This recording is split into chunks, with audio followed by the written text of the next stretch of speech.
Good morning, dear students. সৰ্বপ্ৰথমে তোমালোক সকলোকে G2 Query অফিচিয়েল ইউটিউব চেনেলটোলৈ স্বাগতম জনাইছো আৰু ইয়াৰ আগৰ ক্লাছত আমি ভয়েসৰ বিষয়ে আলোচনা কৰিছিলো আৰু আজিৰ ক্লাছতো আমি ভয়েসৰ বিষয়ে আলোচনা কৰিম। ইয়াৰ আগৰ ক্লাছত আমি আলোচনা কৰিছিলো প্ৰেজেন্ট কন্টিনিউয়াস টেন্সৰ বিষয়ে আৰু তাত আমি এটা কথা আলোচনা কৰিছিলো যে প্ৰেজেন্ট কন্টিনিউয়াস টেন্সত থাকিলে আমি প্ৰেজেন্ট কন্টিনিউয়াস টেন্সতে থব লাগিব, কিন্তু আমি তাত পেসিভ ভয়েসত আমি বিং ব্যৱহাৰ কৰিব লাগিব। ঠিক তেনেকৈ আজি আমি আলোচনা কৰিম প্ৰেজেন্ট পাৰফেক্ট টেন্সৰ বিষয়ে, অৰ্থাৎ প্ৰেজেন্ট পাৰফেক্ট টেন্সত যদি থাকে বাক্য এটা যদি প্ৰেজেন্ট পাৰফেক্ট টেন্সত থাকে তো আমি কেনেকৈ পেসিভ ভয়েসলৈ নিম। ঠিক আছে, তো প্ৰেজেন্ট পাৰফেক্ট টেন্সত যেতিয়া বাক্য এটা থাকিব বা এক্টিভ ভয়েস যেতিয়া প্ৰেজেন্ট পাৰফেক্ট টেন্সত থাকিব তেতিয়া আমি প্ৰেজেন্ট পাৰফেক্ট কন্টিনিউয়াস টেন্সলৈ পৰিৱৰ্তন কৰিব লাগিব। প্ৰেজেন্ট পাৰফেক্ট কন্টিনিউয়াস টেন্সলৈ আমি পৰিৱৰ্তন কৰিব লাগিব। তো প্ৰথমতে আমি এক্টিভ ভয়েসৰ ফৰ্মুলাটো চাওঁ। এক্টিভ ভয়েসৰ ফৰ্মুলা প্ৰথমতে আমাৰ লাগিব সাবজেক্ট, তাৰ পৰা আছে হ্যাভ হ্যাজ প্লাস ভাৰ্বৰ থাৰ্ড ফৰ্ম প্লাস অবজেক্ট। ঠিক তেনেকৈ পেসিভ ভয়েসৰ ফৰ্মুলাটো হৈছে সাবজেক্ট, হ্যাভ হ্যাজ লগত লাগিব বিন, তাৰ পৰা আছে ভাৰ্বৰ থাৰ্ড ফৰ্ম প্লাস বাই প্লাস অবজেক্ট। তো আমি এতিয়া এক্সাম্পল দুটা লৈছো, সেই এক্সাম্পল দুটা চাই দিলে আমি ভালদৰে বুজি পোৱাত সহজ হ'ব। তো প্ৰথম এক্সাম্পলটো আছে আই have lost N umbrella.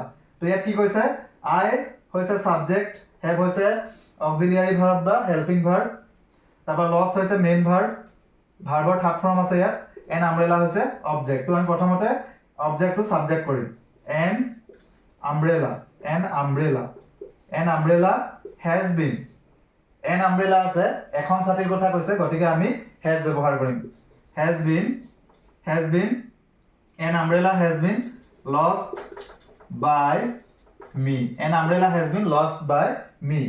N umbrella থকাৰ কাৰণে আমি হ্যাজ ব্যৱহাৰ কৰিলো, কিন্তু আই উই দে ইউ এইবিলাক যদি থাকে আমি সেইবিলাকৰ লগত আমি হ্যাভ ব্যৱহাৰ কৰিব লাগিব। বাকি যিমান আছে মানে সীতা গীতা যিয়ে থাকক, ৰাম যিয়ে থাকক, সেইবিলাকৰ লগত আমি হ্যাজ বিন ব্যৱহাৰ কৰিব লাগিব।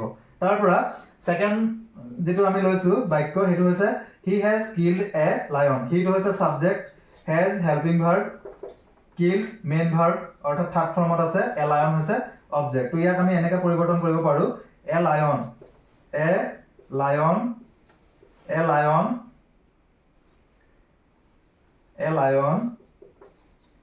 has been killed by him, a lion has been killed by him। তো আশা কৰো সকলোৱে বুজি পাইছা। এটা স্ক্ৰিনশ্বট লৈ লোৱা আৰু তোমালোকে কপিত লিখি ল'বা, তেতিয়া তোমালোকৰ বুজাত সহজ হ'ব। ঠিক আছে, তো আমি আজি প্ৰেজেন্ট পাৰফেক্ট টেন্সৰ বিষয়ে আলোচনা কৰিলো, অৰ্থাৎ ভয়েস চেঞ্জৰ আমি প্ৰেজেন্ট পাৰফেক্ট টেন্সত আলোচনা কৰিলো যে মানে প্ৰেজেন্ট পাৰফেক্ট টেন্সত যদি থাকে তো আমি কেনেদৰে এক্টিভ ভয়েসৰ পৰা পেসিভ ভয়েসলৈ পৰিৱৰ্তন কৰিম। তো ইয়াৰ পিছৰ ক্লাছত আমি আলোচনা কৰিম প্ৰেজেন্ট টেন্সৰ সম্পূৰ্ণ হৈছে। ইয়াৰ পিছৰ ভিডিঅ'ত আমি আলোচনা কৰিম পাষ্ট ইনডিফিনিট টেন্সৰ বিষয়ে। তো আজিৰ ক্লাছটো ইমানতে সামৰণি মাৰিছো, ধন্যবাদ।